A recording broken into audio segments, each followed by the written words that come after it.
RFI et France 24 présentent Mardi politique.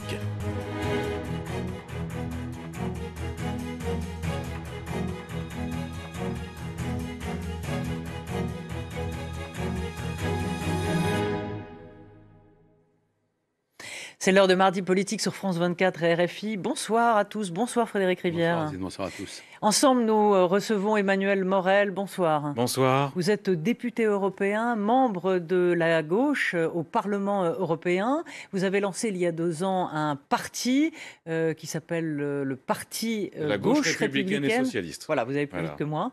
On votait aujourd'hui à l'Assemblée nationale le texte de loi sur le séparatisme. Alors si vous étiez député... est-ce que vous l'auriez voté? Non, ça, je ne l'aurais pas voté. Et d'ailleurs, ce n'est même pas un projet de loi sur le séparatisme, c'est un mais projet de loi confortant les principes républicains. Mais justement, la question, c'est... C'est trop long à dire. Oui, mais justement, est-ce que ça conforte les principes républicains?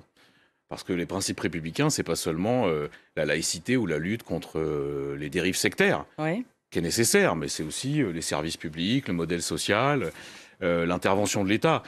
Il n'y a rien de tout ça, c'est une loi de circonstance. Et moi, je me méfie des lois de circonstance parce qu'elles sont souvent mal fichues, mal préparées, fourre-tout. Et c'est le cas de celle-ci.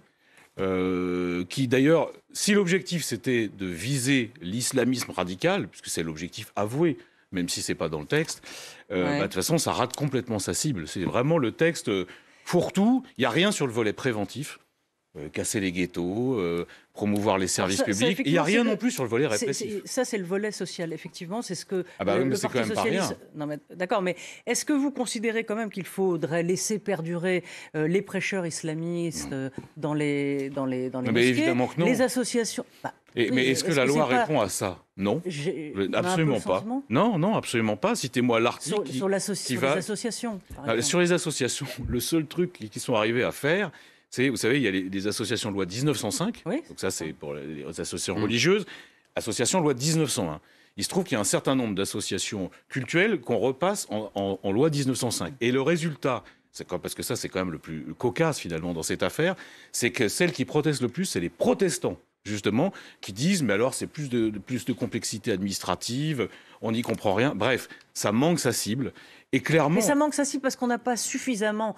cibler justement l'islamisme radical? Non, mais parce que ça brasse trop large. Ça manque sensible parce que c'est à la fois des mesures soit qui sont inapplicables, soit qui sont déjà dans les textes de loi. Parce que la vérité quand même, quand on regarde la jurisprudence des tribunaux, la jurisprudence du Conseil d'État par exemple, il y a un certain nombre de choses qui sont d'ores et déjà faites. Mais par contre, il faut appliquer les textes. Or, ce n'est pas appliqué. De la même façon, pour lutter contre l'islamisme radical, ce qu'il faut, c'est des moyens pour le renseignement. Ils sont où? Ce qu'il faut, c'est des moyens pour l'école. Ils sont où? Bref, c'est pour ça que je vous dis que ça manque sa cible. Et finalement, cette espèce d'opération politique un peu navrante, dont l'acmé aura été ce débat désolant entre M. Darmanin et Mme Le Pen, cette espèce de pas de deux un peu indécent, qui n'aura rien apporté aux Français et rien apporté à la France. Mais Emmanuel Morel, alors si on comprend bien, au fond, vous dites que ce texte qui, en effet, s'intitule « Loi confortant les principes républicains » ne répond pas à cette exigence-là de renforcer les principes républicains. Ça, c'est clair. Mais en même temps, il est vrai que l'objectif avoué par le gouvernement était de lutter contre l'islamisme radical et la pression de l'islamisme. Est-ce qu'il aurait fallu faire une loi spécifique qui réponde à cette problématique-là? Non, mais on ne peut pas faire une loi spécifique déjà sur une religion. Ça, c'est anticonstitutionnel, on est d'accord. Ce qu'on peut faire en revanche, c'est par exemple... Sauf si on imagine que l'islamisme n'est pas une religion, mais une idéologie. Je suis bien d'accord. C'est une dérive sectaire, voire même plus grave. Et ça, pour le coup, il y a des textes qui existent. Et j'aurais préféré, par exemple, qu'on renforce les moyens des associations de lutte contre les sectes, la Milvidude, qui aujourd'hui va être rapatriée à Beauvau, alors qu'elle fait un travail formidable. On parle du contrôle de l'enseignement hors contrat. Moi, je suis totalement favorable. Mais ils sont où les moyens pour le faire? Il y en a de moins en moins. On parle de l'instruction à la maison. Moi, en tant que républicain, je considère que la place des enfants, c'est à l'école. D'accord? Mais ça, il suffit de le faire. Il ne s'agit pas d'inventer un énième texte fourre-tout. Parce que quand on regarde... Moi, j'ai lu le texte avant de venir, évidemment, même si je ne suis pas amené à le voter parce que je suis parlementaire européen. Et on saute du coq à l'âne. Il n'y a pas de cohérence. Il n'y a pas de vision. Et franchement... on veut conforter les principes républicains. Quand on voit ce que Macron a fait depuis 3 ans, là, le bilan, il est catastrophique, pour désastreux. Pour vous, Emmanuel Morel, aujourd'hui, le problème de l'islam radical en France, est-ce qu'il est surdimensionné par un certain nombre de personnalités ou est-ce qu'effectivement c'est un problème grave qui, d'une certaine manière, gangrène le pays? Non, mais évidemment que c'est un problème grave. Le terrorisme, le sectarisme, bien sûr, et qui doit être combattu avec résolution et engagement. Mais ce que je dis, c'est que ce texte n'y répond absolument pas, et que, en plus, il a été l'occasion pour le gouvernement de produire une petite musique, qui était une musique de diversion, parce que les Français sont surtout angoissés aujourd'hui par quoi? Par le Covid, le chômage, la pandémie. Et c'est pour ça que je vous parlais du débat Darmanin-Le Pen, parce qu'on en est arrivé à une situation... Les macronistes sont tellement obsédés par la présidentielle, et ils font ce pari fou et dangereux de les dire... seuls, hein. Oui, mais en PS, ils le sont un peu l'occurrence, moins obsédés, je suis plus au PS. Mais en l'occurrence, leur seul pari, c'est de dire on affrontera Marine Le Pen au deuxième tour. Donc qu'est-ce qu'ils font? C'était le cas du débat. On banalise Madame Le Pen, au point que M. Darmanin se met tout d'un coup à dire vous êtes trop molle, et on reprend un certain nombre de ses arguments. Je trouve que c'est dramatique et dangereux pour le pays au moment où il affronte des crises aussi graves. Parce que vous avez raison, il affronte la pandémie, le chômage, le terrorisme, c'était le cas plusieurs fois ces dernières années. Pour ça, il faut une opération de redressement national. L'islamisme, ça n'est pas que le terrorisme. C'est aussi au quotidien des difficultés pour les gens. Ça n'est pas que le terrorisme. Bien sûr, mais comme toutes les dérives sectaires, où le gouvernement ne fait pas le lien, ça doit être combattu avec force. Le gouvernement ne fait pas le lien, en tout cas, entre le terrorisme et l'islamisme, forcément, sur notre sol. Et l'immigration. Alors là, on mélange tout. Je ne parle pas de l'immigration. Ça, c'est un débat qui est totalement à côté. D'ailleurs, encore une fois, ni M. Darmanin, ni Mme Le Pen ne se sont dispensés de ces amalgames.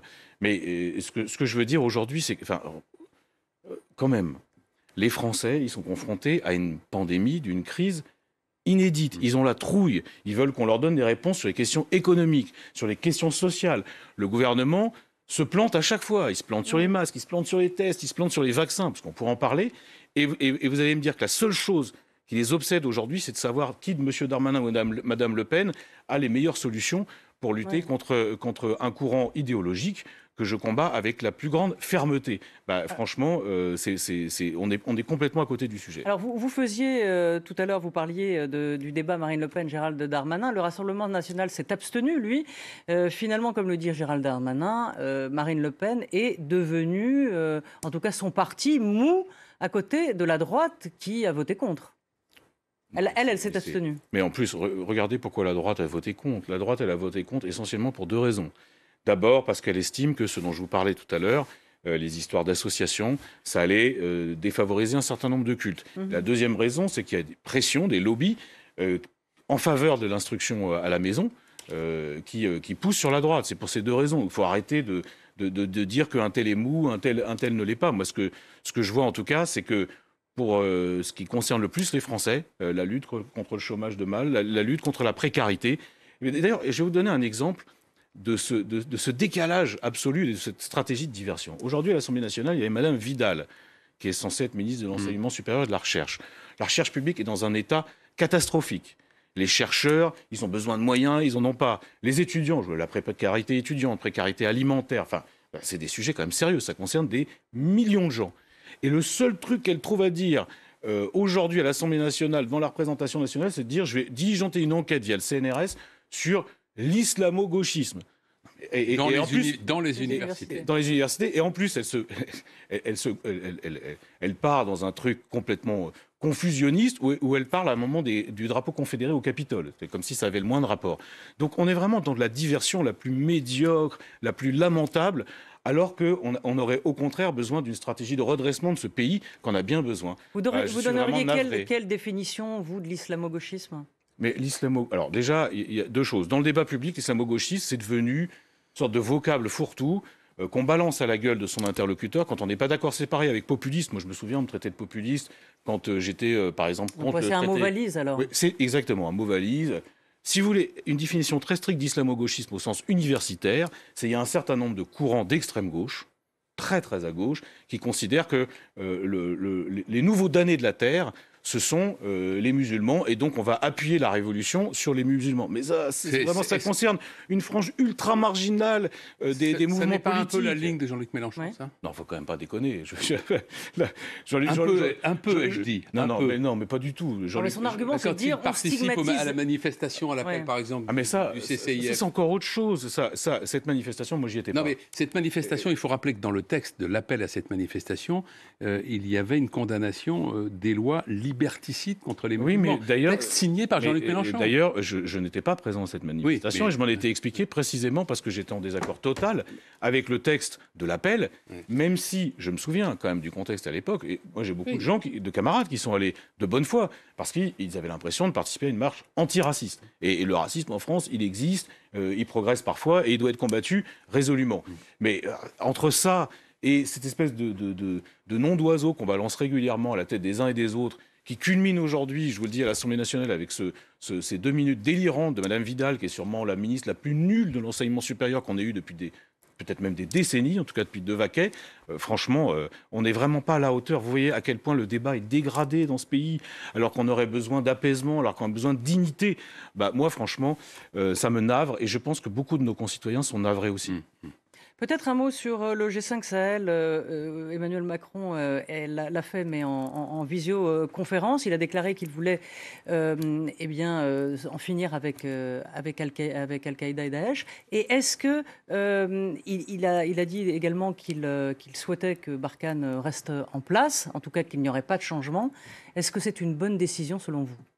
Écoutez, d'abord, il faut quand même penser à la fois aux 57 soldats français qui sont morts dans... C'est une des opérations les plus longues qu'on ait jamais connues, nous, sous la Ve République, aux 5000 soldats français qui sont là-bas.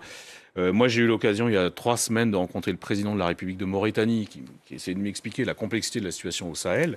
Et donc, évidemment, c'est une opération qu'il faut regarder avec beaucoup d'attention. Ce qui m'embête quand même, je vais vous dire, c'est que quand on engage tant de moyens militaires, quand ça coûte autant d'argent, c'est 1 milliard d'euros pour la France chaque année, la moindre des choses, ça serait d'avoir un débat parlementaire sur les objectifs politiques de l'opération. Or, il n'y a pas ça. Et c'est ce qui crée le trouble, et ce qui fait que dans l'opinion, il y a de plus en plus de circonspection par rapport à cette opération. Mais la politique étrangère, on le sait, est le domaine réservé du président de la République. Oui, enfin, c'est pas totalement vrai d'un point de vue constitutionnel, et puis ça n'empêche pas de toute façon de faire un débat devant le Parlement, et donc devant les Français. Oui, mais parce que autant un débat sans vote, quel intérêt ? Un débat où on dit voilà les objectifs, voilà le calendrier, voilà combien de temps on restera, je m'excuse, mais ça, c'est de la transparence. Parce que la première opération, vous vous en souvenez, là, c'était pour empêcher les djihadistes de rentrer dans Bamako. La légitimité, elle était totale, et d'ailleurs, ça avait été compris comme tel. Aujourd'hui, on ne sait plus trop exactement quels sont les objectifs, si ce n'est de contenir une menace qui est protéiforme, parce qu'il n'y a pas que les djihadistes, il y a les mafieux, les trafiquants de drogue, enfin, tout ça est très compliqué, sur au moins 5 pays qui souffrent, qui ne sont d'ailleurs pas tous dirigés par des démocrates exemplaires. Donc ça mérite un débat en France, et je le souhaite qu'il ait lieu le plus tôt possible. Il faut qu'on évoque, Emmanuel Morel, la situation sanitaire. La présidente de la Commission européenne dit aujourd'hui qu'elle veut accélérer, notamment sur la recherche autour des variants. Vous êtes député européen. Comment vous jugez jusqu'à maintenant le travail de Ursula von der Leyen sur la gestion de cette crise, notamment sur les vaccins et la manière dont les vaccins ont été acquis et répartis ? Il y avait une bonne idée au départ qui était de dire on fait une commande groupée. D'ailleurs, quand on voit quand le gouvernement français s'est débrouillé sur les épisodes précédents, on se dit que c'est plutôt mieux que ce soit l'Union européenne qui s'en soit chargée. Après, il y a vraiment du retard à l'allumage, notamment avec les chaînes de production. C'est ce qu'elle dit. Surtout, elle dit ça n'est pas nous qui sommes en défaut. C'est ça. Est-ce qu'elle n'a pas un peu pinaillé sur le prix aussi ? Alors, il y a un débat. Moi, je ne faisais pas partie des négociations, mais justement, c'est un peu le problème. C'est que nous, les parlementaires européens, tous horizons, on a demandé à avoir accès aux documents de négociation et notamment aux contrats. Et c'était une opération transparence que la Commission avait promis. Et ce qu'ils nous ont donné, en fait, c'est des textes complètement caviardés où il y a les 2 tiers des informations qui manquent. Ça, si vous voulez, ça entretient... Ça, c'est quand même un problème fondamental du Parlement, enfin de la Commission européenne. C'est pas la première fois que ça arrive. Non, parce que je me souviens d'avoir déjà parlé avec vous, notamment au moment des traités de libre-échange. Exactement. C'est la même chose. C'était la même quasiment chose. De rentrer nu dans la pièce, vous aviez droit à un stylo, pas de téléphone.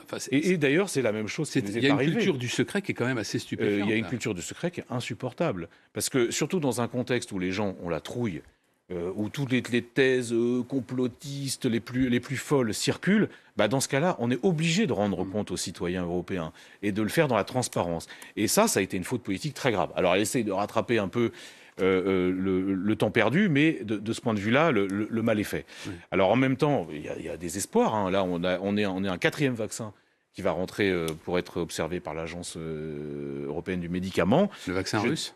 Non, c'est le vaccin, c'est Johnson & Johnson. Oui. Bah, le vaccin russe, je vais vous dire, c'est pareil. Vous dites qu'il ne faut pas qu'il soit l'otage de la géopolitique, le vaccin russe, parce que vous pensez qu'aujourd'hui, il y a un danger de cette nature, en quelque sorte ? Je réagissais à un certain nombre de collègues, et même de ministres européens, qui disaient, comme c'est russe, par principe, on n'en veut pas. Parce que c'est Poutine. Oui, on les a regardés un peu de haut quand ils ont dit qu'ils allaient faire un vaccin. N'empêche que si ça se trouve... Alors on va le voir parce qu'il faut que ça passe toutes les étapes. Ça pourrait être conditionné c'est-à-dire de demander à Emmanuel Macron de faire mezzo voce, par exemple, sur Navalny en échange d'une livraison. Pas du tout. Regardez, Madame Merkel elle-même qui a dit qu'elle n'était pas contre le fait de regarder si le vaccin russe fonctionnait. Ça ne l'empêche pas de critiquer le gouvernement russe sur son traitement de l'affaire Navalny. Non, mais on ne va pas faire dans le nationalisme vaccinal au moment où on a quand même des millions d'Européens qui attendent le vaccin. Cet argument. Oui, mais moi je le récuse. Je pense que si c'est un vaccin qui fonctionne et qui est autorisé par les autorités européennes, il faudra l'utiliser, comme le vaccin français, un jour, j'espère. Hein, parce que ça fait partie aussi des moments un petit peu humiliants de la vie de député français, c'est de voir que notre pays, qui a autant de chercheurs et d'ingénieurs de talent... Mais vous disiez tout à l'heure, la recherche est dans un...